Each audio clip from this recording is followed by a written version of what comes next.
Welcome to AK TV news. నిజం నిప్పు లాంటిది. వార్తలు చదువుతున్నది ఉదయగిరి శివరాం. వైఎస్ఆర్ కడప జిల్లా ప్రొద్దుటూరు విద్యుత్ ప్రమాదం నుండి అత్తను తప్పించపోయి విద్యుద్ఘాతకానికి గురైన తంసలా సల్మాన్ అనే వ్యక్తి దుర్మరణం పాలయ్యారు.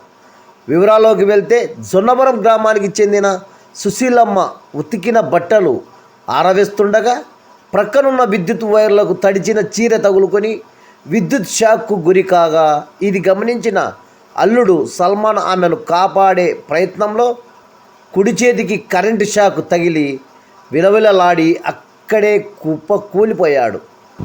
బంధువులు స్థానికులు ప్రొద్దుటూరు జిల్లా ఆసుపత్రికి తరలించగా సల్మాన్ తీసుకొని రాగా అప్పటికే మృతి చెందినట్లు వైద్యులు ధృవీకరించారు.